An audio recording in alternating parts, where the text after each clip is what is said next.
Bom dia. Então, hoje nós vamos dar início, né, à nossa aulas remotas, né? E vamos iniciar pela introdução, né, ao nosso capítulo. Deixa eu confirmar aqui.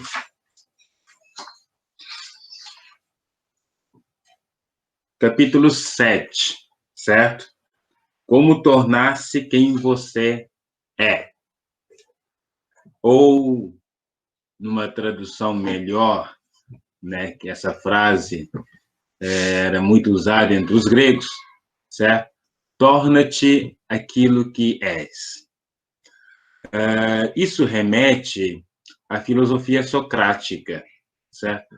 Sócrates, ele disse que adotou uma frase que se encontrava no portal, né, da entrada do Templo de Delfos, templo dedicado a Deus Apolo, Deus da verdade. E aí, então, Sócrates usa essa frase que diz, né, conheça-te a ti mesmo. Esse conhecer-se a si mesmo significa que o sábio, o homem que busca o conhecimento, ele precisa, primeiramente, certo, buscar o conhecimento de si. Isso nós só podemos a partir do processo da introspecção, né? A virada do olhar para dentro. Conta a história de que na selva havia uma raposa que era muito, muito fofoqueira, falava mal de todos, sempre estava contando histórias horríveis da vizinha. E assim chegava na cobra, né? Falava para a serpente como aqueles onças são muito atrevidas e elas não são pessoas boas, que elas não comportam de acordo com a moral da selva, e assim por diante.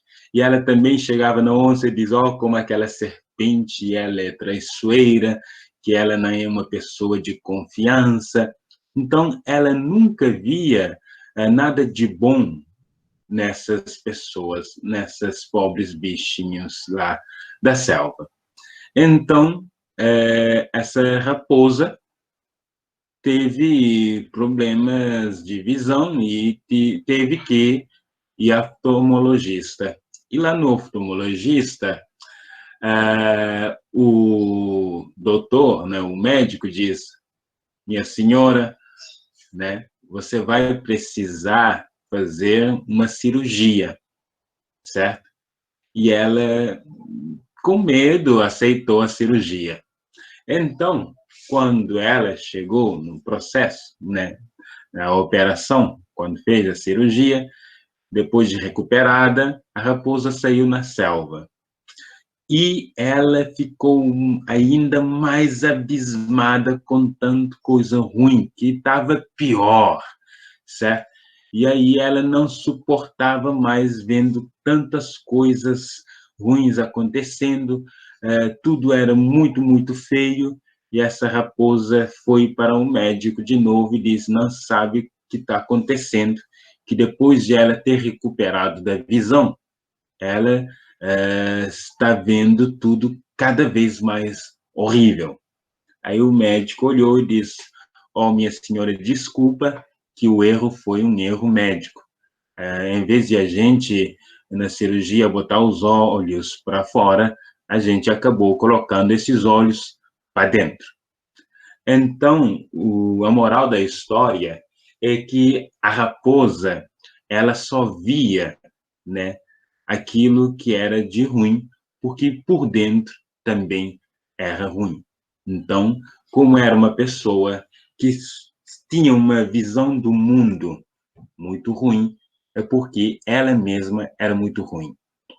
Também conta uma história, né? Conta a lenda que tinha um rapaz que estava viajando, chegou numa cidade e encontrou lá um senhor, um velho, sábio, sentado no poço e as crianças brincando à volta. E aí o velho, né, lá quieto, viajando, chegou, né, e perguntou como é que na cidade, como é que é, como são as pessoas. E o velho disse: não, me conta antes como são as pessoas na tua cidade, de onde você veio. Ele disse: as pessoas lá são muito ruins, as pessoas lá não são muito boas de convivência, as pessoas lá são cruéis, essas pessoas não gosto delas, por isso eu saí de lá. E o velho disse: aqui também é o mesmo. É melhor você seguir o seu caminho. Aí o jovem foi embora. E apareceu um outro jovem, né, viajante. O peregrino chegou na cidade e perguntou ao senhor lá como é a cidade. E ele, de novo, a mesma pergunta que fez ao primeiro: me conta primeiro como é lá na tua cidade. O rapaz diz: muito bom, eu gostava tanto da minha cidade, né? E o idoso diz: aqui também as pessoas são muito boas. Aqui, se você ficar, né, vai ser bem acolhido. A moral da história aqui também, né, está em que em qualquer lugar que a gente for, né, será sempre o mesmo, porque a mudança devia vir de dentro, certo? Ninguém muda ninguém. As pessoas não mudam as pessoas, certo? As pessoas, no máximo, tentam nos aconselhar, tentam nos ajudar, mas mudança é um processo interno. E nós vemos o mundo de acordo com aquilo que somos por dentro. O mundo exterior é um reflexo do mundo interior. Isso os filósofos lá da Grécia Antiga perceberam. Então, você tem Sócrates que olha, né, antes de começar toda a sua filosofia, porque ele havia ido para Delfos por causa do boato de que ele seria o homem mais sábio entre os gregos, né? Então, o Querofonte foi o amigo dele que chegou para Sócrates e diz: eu estive lá com a Pítia, sacerdotisa, e ela disse que você é o homem mais sábio. E Sócrates diz: não, não pode ser. Aí ele foi a Delfos tirar satisfações. E lá ele chegou e disse: mas sacerdotisa, como eu posso ser o homem mais sábio se eu não sei de nada? Eu estou sempre perguntando. E a sacerdotisa disse: é por isso, porque você sabe o limite do seu conhecimento, enquanto os outros acham que sabem de tudo, mas na verdade não sabem sequer de que nada sabem. Os outros, repetindo, os outros, diferentes de você, acham que sabem de alguma coisa, mas na verdade não sabem de nada e não sabem nem sequer que nada sabem. Daí, Sócrates ficou naquele dilema. Bom, a deusa, a sacerdotisa, né, que fala o oráculo do Deus da verdade, né, Apolo, não pode mentir. Então, se ele diz que eu sou o homem mais sábio, eu não posso contestar. Mas eu sei que eu não sei de nada. E aí, se Deus está certo e eu estou consciente de que eu não sei de nada, então eu tenho que fazer alguma coisa. E ele sai, né, pelo mercado perguntando para saber se os outros homens eram sábios. Então, Sócrates começou a perguntar às pessoas. E aí, no processo, né, que chamamos de ironia, de perguntar, então Sócrates descobriu que as pessoas realmente têm uma falsa sensação de que eles sabem de alguma coisa. E Sócrates, ao perguntar a essas pessoas vão respondendo, né, com respostas, claro, sempre prontas, as opiniões já formadas. E quando você for aprofundando nas perguntas, essas pessoas vão ter que refletir mais nas respostas. E aí chegam à conclusão de que realmente não sabem tanto assim. Então, Sócrates, né, diz, bom, na verdade, então, se é assim o ser sábio, eu sou o homem mais sábio, porque eu, pelo menos, conheço, né, os limites do meu conhecimento. Então, ser sábio está justamente em conhecer-se a si mesmo, em conhecer qual é o limite do meu conhecimento. Isso está muito perto da humildade. Aqui, humildade não se associa à piedade, né? Eu sou humilde porque eu sou um homem piedoso. Não, essa ideia vem depois. Eu sou humilde porque eu sou um homem que reconhece os limites da minha capacidade intelectual, eu conheço as minhas sensações, eu conheço e eu convivo com os meus impulsos, eu tento, pelo menos, lhes dar uma direção, já que eu não posso controlar meus impulsos. Impulsos são instintos muito fortes, que até muitas vezes e quase sempre nos controlam, já que eu não posso controlá-lo, pelo menos eu posso dar uma direção. Assim como o jardineiro, ele não faz as plantas crescer. No máximo, ele deixa que elas cresçam, mas ele também pode tomar a atitude de podá-las, dar uma direção de como elas vão crescer. Então, conhecer-se a si mesmo é tornar aquilo que se é. Aí nós vamos ver também Aristóteles, que vai dizer o homem um ser racional, ou seja, a natureza do homem, a nossa essência é tornar-se aquilo que somos, que é seres racionais, ou seja, seres capazes de pensar, capazes de refletir, de analisar sobre os próprios atos. Antes mesmo de agir, nós pensamos, planejamos, projetamos e aí realizamos. Quando a gente realiza, a gente depois para, pensa e avalia. Nós somos seres que avaliam.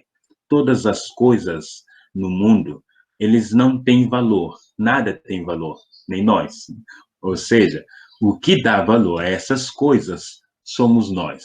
Seus pais te dão muito valor, né? Mais do que eu dou a vocês. Por quê? Porque eles têm critérios que eles usam que envolve mais do que avaliação racional sobre vocês, mas envolve sentimentos mais profundos. Então, nós avaliamos as coisas de acordo com critérios racionais, critérios a nível de sentimentos, os meus sentimentos, as minhas emoções. Então, as coisas não possuem valor, e nós que damos valor a essas coisas. Portanto, mais uma vez, é algo que vem de dentro. Por que eu dou valor mais a isso do que aquilo, certo? É porque o meu ser interno, ele busca, a partir de determinados critérios, né, interpretar de uma determinada forma. Portanto, conhecer-se a si mesmo é saber que o mundo externo, antes de conhecer o mundo externo, é saber que esse mundo externo é um reflexo daquilo que há internamente. Portanto, Sócrates, quando ele diz conheça a ti mesmo, é a condição primeira para conhecer todo o resto das coisas, certo? Aristóteles, quando fala que o homem é um ser racional, certo? Ele está dizendo que nós, por natureza, nós temos capacidade de falar, de dar nome às coisas. E isso é típico do homem, dar nome às coisas, dominar, a partir de dar nome. Portanto, o homem, ele tem capacidade de falar, de criar um discurso racional para dizer aquilo que ele é e também o que as coisas são. Então, antes de dizer o que as coisas são, eu preciso saber o que eu sou.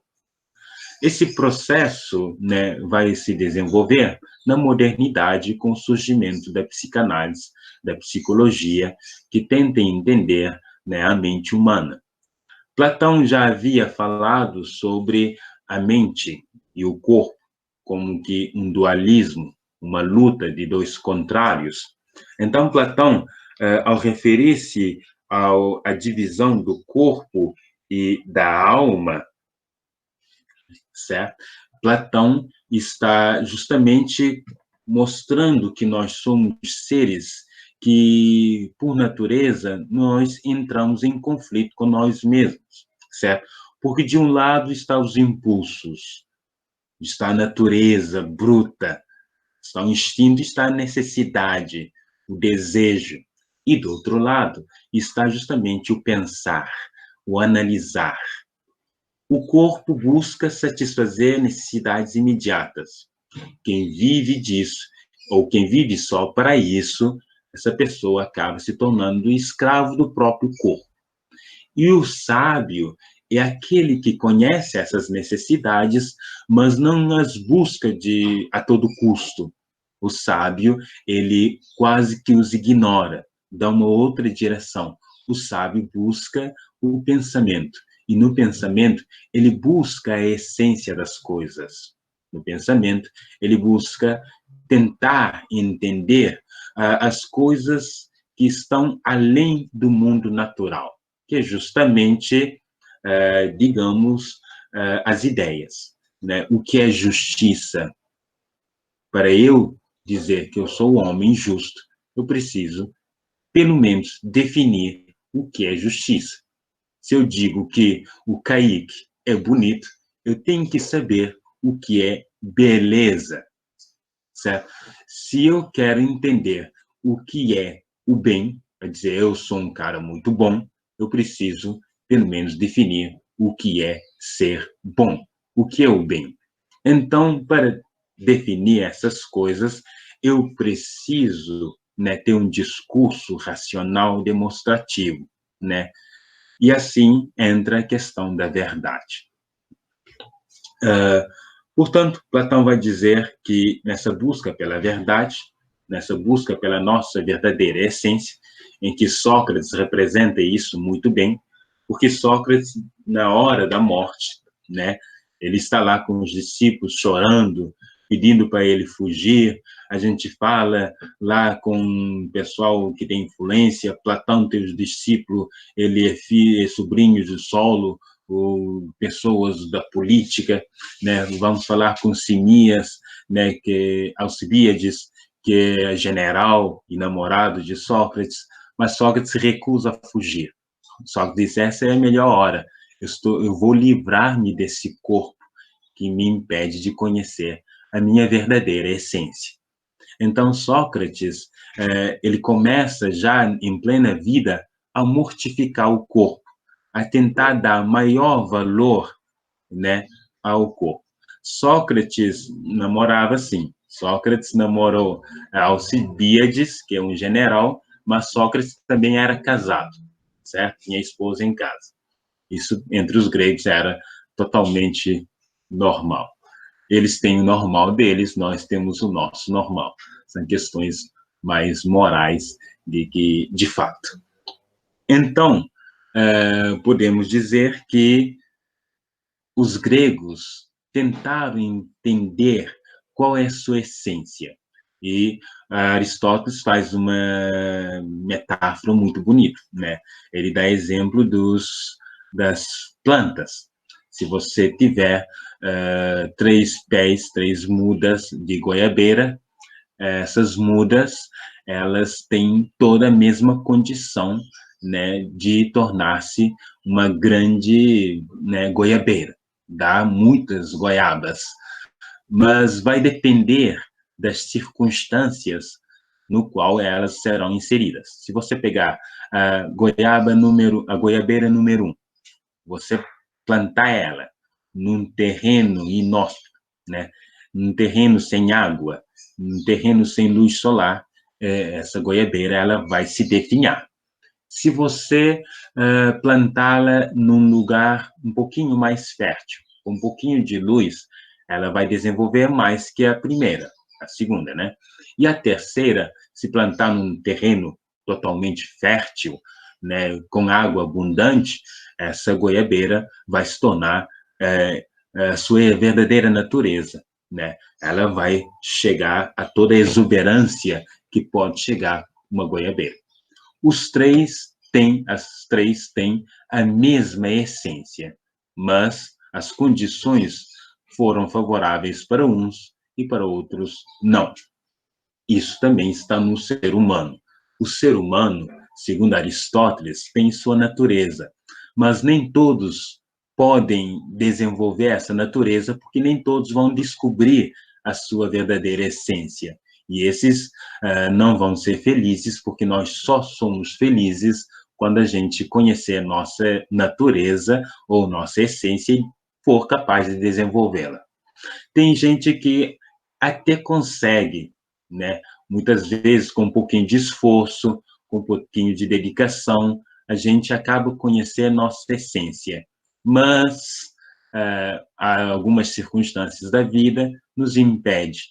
E tem gente que já tem toda a condição favorável e essas pessoas são capazes de desenvolver plenamente sua natureza.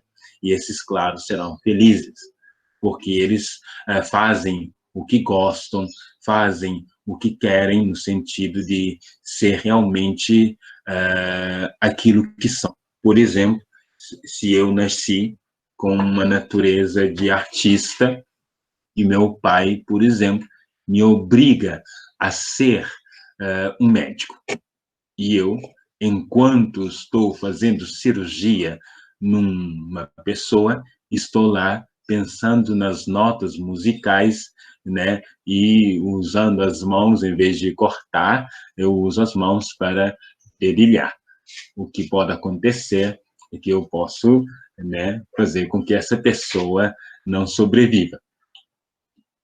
Ou se esse médico, por mais que ele ganhe, não sentir que ele tem uma natureza de médico, né? Ele, por mais que seja muito competente, ele jamais pode ser feliz. Mas se ele voltar atrás e dizer, eu vou ser artista agora, e fazer esforço, e dedicar-se à arte, seja em qual for, né? Se for um pianista e ele for realmente pianista por natureza, ele vai ter essa habilidade, ele pode ser muito feliz ganhando quase nada, certo? Deixando a vida de medicina. Então, a natureza humana é aquilo que nos define, é aquilo que realmente somos, desenvolver essa essência, segundo Aristóteles. Portanto, sim, o que é essa essência para Aristóteles, para Platão? O que é essa natureza? É a racionalidade, é a capacidade de refletir, de pensar. Porque tem gente que vive sem refletir, sem ter consciência sequer de si mesmo. O homem que vive a vida sem ter consciência de si, essa pessoa vive como os outros animais. Mas a pessoa que tem consciência de si, e o que nos favorece agora, obrigatoriamente, muitas pessoas nessa quarentena estão se isolando, e nesse isolamento, que nem a raposa, eles estão ficando desesperados, porque estão olhando, obrigatoriamente, nesse sentido, para dentro, certo? E estão convivendo não com pessoas dentro de casa, né? Mas também estão convivendo consigo mesmo. E tem gente que não se suporta, e mas quer que os outros se suportem ele, certo? Então, nesse quarentena, algumas pessoas começam, né, muitos a descobrir realmente quem são, né, e se tornam cada vez mais felizes, e os outros acabam entrando num processo, né, de decadência. Muito bem. Agora eu gostaria de escutar vocês, certo? Temos 5 minutos, né? Eu gostaria que vocês falassem alguma coisa. pode ligar até o áudio ou mandar mensagem.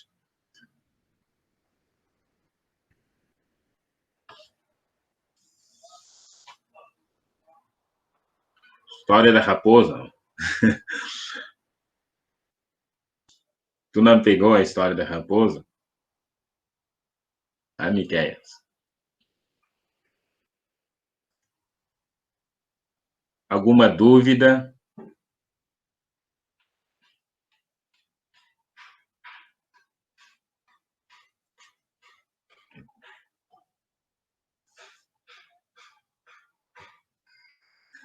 Quem muito vai falar de torna-se aquilo que és, é o filósofo Nietzsche, certo? Nietzsche, ele realmente diz, nós criamos uma sociedade cheia de imoralidade e nós somos obrigados a fazer coisas, né, a ter certos comportamentos, mas que isso acaba nos enfraquecendo porque a gente deixa de conhecer a nós mesmos, nos tornamos pessoas reativas e não pessoas ativas, que afirma a si mesmo. Então, só posso dizer que alguém é feliz se eu souber o que é felicidade? Não. Não só saber dizer o que é felicidade, mas realmente tornar-se aquilo que você é. Conhecer a sua essência, né? Eu preciso saber quem eu sou, né? Se uma pessoa não tomar, primeiro, a tomada de consciência, né? Porque a criança não tem essa preocupação, ela é feliz sem saber que ela é, certo? Mas eu preciso tomar consciência de mim, saber o que eu sou, não o que os outros dizem que eu sou, certo? Não botar fotos no Instagram e esperar que os outros comentem, né, para dizer quem eu sou, mas é eu saber realmente quem eu sou, apesar dos outros estarem dizendo até o contrário, certo? E sabendo que eu sou, quem eu sou, eu posso suportar qualquer injúria ou qualquer elogio, porque por mais que os outros vão me elogiar, você isso e aquilo, eu já conheço quem eu sou. Eu sei que eu não sou isso tudo, ou dizer, você não presta, você não é aquilo, eu não vou me preocupar, porque eu já sei que eu presto, no que eu presto e no que eu não presto, certo? As pessoas que se ofendem, né, com as ofensas, é porque elas não se conhecem. Aí vive a sabor do elogio, né, e das críticas, certo?